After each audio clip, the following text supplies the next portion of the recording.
প্রিয় দর্শক, আপনারা জানেন যে দুদিন আগে বিএনপির মহাসচিব মির্জা ফখরুল ইসলাম আলমগীর ব্রিটেন থেকে ফিরেছেন এবং সেখান থেকে ফেরার পর যখন উনি এয়ারপোর্টে নামলেন তখন সাংবাদিকরা ওনাকে একটা বিষয়ে অনেক প্রশ্ন করেছেন, কিন্তু একটা প্রশ্নের ব্যাপারে ওনার উত্তরটা যেটা দিয়েছেন উনি, সেটা নিয়ে আসলে আমি আজকে আলোচনা করব। সেই বিষয়টা কি? সেই বিষয়টা হলো বিএনপির ভারপ্রাপ্ত চেয়ারম্যান তারেক রহমান সাহেব দেশে ফিরবেন কবে। এই প্রশ্নটা সাংবাদিকরা মির্জা ফখরুল ইসলাম আলমগীরকে বলেছেন এবং এটা কিন্তু আমারও জানার প্রশ্ন। আমিও এই প্রশ্নটার উত্তর আসলে জানতে চাই যে জনাব তারেক রহমান সাহেব উনি বিএনপির ভারপ্রাপ্ত চেয়ারম্যান। বিএনপি এই মুহূর্তে আমার বিবেচনায় বাংলাদেশে সবচেয়ে বড় রাজনৈতিক দলগুলোর মধ্যে একটি। সেই দলের ভারপ্রাপ্ত চেয়ারম্যান কবে দেশে ফিরবেন, এই প্রশ্নটা আমার মনে খুব জরুরি এবং এটার উত্তর আমি জানতেই চাই। আমার দেশের অনেক লোকই আছে যারা নাকি যে দলটাকে পছন্দ করবে সেই দলের প্রধান দেশে থাকবেন না কেন, দেশে এমন কি প্রতিকূল পরিস্থিতি ওনার জন্য তৈরি হয়েছে যে উনি আসতে পারেন না। এই প্রশ্নটা আরেকটু আমি এলাবোরেট করি।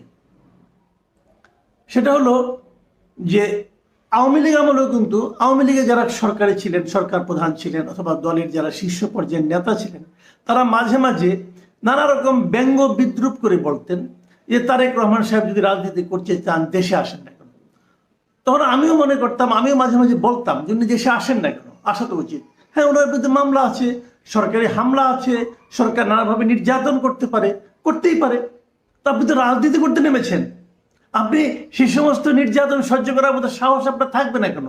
আপনার দলের লোকেরা তো এদেশে সেই সমস্ত নির্যাতনের মুখোমুখি হচ্ছে। আপনার দলে এক একজনের বিরুদ্ধে 100, 150, 350, 400 পর্যন্ত মামলা হচ্ছে। তারা তো দেশ ছেড়ে, তারা তো নিজের বাড়ি ঘর ছেড়ে পালিয়ে বেড়াচ্ছে। অনেকে তো আওয়ামী লীগ আমলে জঙ্গলে পর্যন্ত রাত কাটাতেন, ঘরে থাকতে পারতেন না। তো আপনার দলের লোকেরা যখন এ ধরনের কষ্ট করছে, সেই কষ্ট আপনি তখনই ফিল করতে পারবেন যখন আপনি নিজেও এই ধরনের কষ্ট করবেন। আপনি তো করেন না, তাহলে আপনি আসবেন না কেন? এই প্রশ্নটা তখন আমার ছিল। আমাকে এর সঙ্গে অনেকে আলাপ হয়েছে এবং তারপরে আমি বিএনপির কিছু যুক্তি জানতে পেরে আমি একটু ভেবেছি না হতে পারে। সেই যুক্তিটা কি? তারা বলেছে যে আওয়ামী লীগ সরকার এতটাই স্বৈরাচারী ছিল, যদি তারেক রহমান সাহেব দেশে ফিরতেন ওই সময়, তো তার বিরুদ্ধে যেহেতু একটা 21শে আগস্ট গ্রেনেড হামলা মামলার উনি যাবজ্জীবন কারাদণ্ড প্রাপ্ত ছিলেন, তখন তার বিরুদ্ধে বিচারিক আদালতে যাবজ্জীবন কারাদণ্ড ঘোষণা করা হয়েছিল। তো তাকে তো অ্যারেস্ট করা হবে এবং অ্যারেস্ট করার পর এমনও হতে পারে তার জেলখানায় মৃত্যু হবে, তাকে মেরে ফেলা হবে।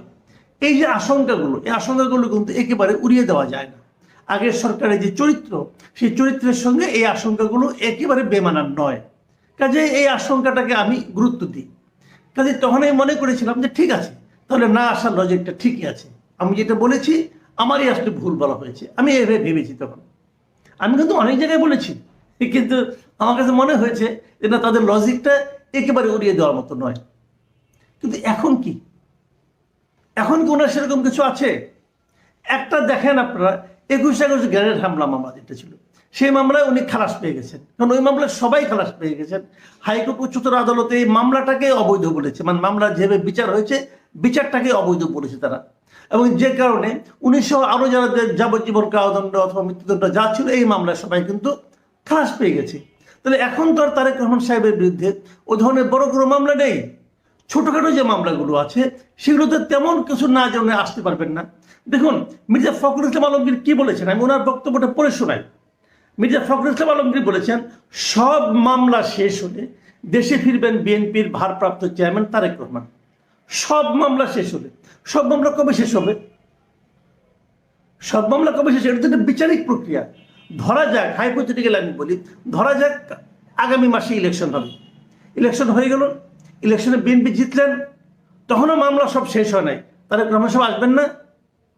আমি তো নিশ্চিত আসবেন, উনি তখন আসবেন। তো এই সব মামলা শেষ মানে এটা কি? উনি কি মনে করতেছেন যে নির্বাচনের আগে সব মামলা শেষ হবে? নাও হতে পারে, কোনো কোনো মামলা ঝুলে থাকতেও পারে। নির্বাচনে যখন তফসিল ঘোষণা করা হবে, এই নির্বাচনের প্রচারের জন্য তারেক রহমান সাহেব দেশে আসবেন না? আসবেন। তো আসা তো উচিত আমি মনে করি। তো এটা উনি কেমন কথা বলেন আমি বুঝতে পারলাম না। উনি আবারও বলেছেন যে আপনারা জানেন উনার মানে এই যে তারেক রহমান সাহেবের কথা বলাচ্ছি, উনার বিরুদ্ধে অনেক মিথ্যা প্রতিহিংসামূলক মামলা রয়েছে, সেগুলো প্রত্যাহার হলে বা আদালতের মাধ্যমে শেষ হলেই তিনি ফিরবেন। আমি এই কথাটা কোনো অর্থই বুঝলাম না। একজন রাজনৈতিক দলের নেতা উনি সব মামলা শেষ হলে অথবা সব মামলা প্রত্যাহার হলে উনি মুক্তভাবে আসতে চান কেন? ওনার নামে কোনো মামলা নাই, এরকম একটা বাস্তবতা, এরকম একটা সিচুয়েশন হলেই কেবল উনি আসবেন, এই কথাটা আমার কাছে গ্রহণযোগ্য না। কেন ফখরুল ইসলাম আলমগীরের বিরুদ্ধে কি মামলা নেই এখন এই মুহূর্তে? আছে তো, তো উনি দেশে আসেন কেন? উনিও বলতে পারতেন আমি সব মামলা শেষ হলে আসবো। পার্থক্যটা কোথায়? কেন থাকবে না? খালেদা জিয়া কি মামলা নিয়ে দেশে থাকে নাই? আমি মনে করি এগুলো তারেক রহমান সাহেবের বক্তব্য নয়, আমি মনে করি হওয়া উচিত না। কারণ উনি এরই মধ্যে হাসিনা সরকারের পতনের পর উনি এরই মধ্যে বিএনপি পরিচালনা করতে যে এমন কিছু পদক্ষেপ নিয়েছেন যে পদক্ষেপকে আমার কাছে খুবই ম্যাচিউর পদক্ষেপ মনে হয়েছে। এই ধরনের একটা ম্যাচিউর পদক্ষেপ যিনি নিতে পারেন, যে যিনি চিন্তা করতে পারেন, তিনি এই ধরনের কথা আবদার করবেন যে সব মামলা শেষ হয়ে গেলে আমি আসবো, সব মামলা প্রত্যাহার না করলে আমি আসবো না, এটা আমার কাছে গ্রহণযোগ্য না। অথবা যদি উনি বলেও থাকেন এটা আমার কাছে, এটাতে আমি হ্যাপি না, আমি এতে আনহ্যাপি। এবং একই কথা কিন্তু খন্দকার মোশাররফ হোসেন বিএনপির আরেকজন শীর্ষস্থানীয় নেতা, তিনিও কিন্তু একই কথা বলেছেন। তিনি বলেছেন ইতিমধ্যে বিএনপির ভারপ্রাপ্ত চেয়ারম্যানের বিরুদ্ধে যেসব মিথ্যা ও বানোয়াট মামলা আছে তার মধ্যে অনেক মামলা থেকে অব্যাহতি পাচ্ছেন। মামলাগুলো যত তাড়াতাড়ি শেষ হবে আমাদের ভারপ্রাপ্ত চেয়ারম্যানের দেশে ফেরার সম্ভাবনা তত দ্রুত হবে। না, আমার কাছে এই লজিকটা ভালো মনে হলো না। এটা আসলে ওনাদের কাছে বেসিক্যালি কোনো উত্তর নাই, তো কাজে একটা কিছু বলে ওনারা সান্ত্বনা পাওয়ার চেষ্টা করছেন। আমি মনে করি এটা ঠিক না। আমি মনে করি তারেক সাহেবের দ্রুত দেশে আসা উচিত, এসে দলের দায়িত্ব নেওয়া উচিত। হ্যাঁ, আমি মানি আপনি দূরে থেকেও কাছে আছেন, দূরে থেকেও আপনি অনলাইনের মাধ্যমে সমস্ত একদম উপজেলা পর্যায়ের মিটিংও আপনি অনলাইনে যুক্ত হন, এটা আমি শুনেছি। আমার কাছে ভালো লেগেছে যে আপনি মাঠ পর্যায়ের লোকের সঙ্গে আছেন, তাদের সমস্যাগুলো বোঝার চেষ্টা করছেন, এটা একটা বিষয়।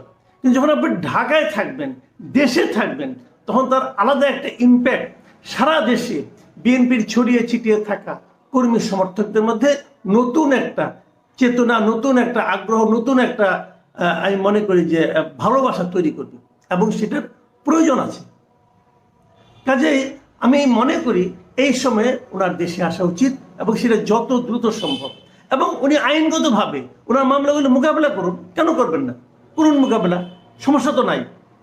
আরেকটা কথা পাশাপাশি আমি এটাও বলি, ওনার ওইখান থেকে উচিত একটা দাবি তোলা। সেই দাবিটা হলো বিএনপির বিরুদ্ধে কিন্তু অগণিত মামলা আছে, লাখ লাখ মামলা আছে বিএনপির নেতাকর্মীদের বিরুদ্ধে।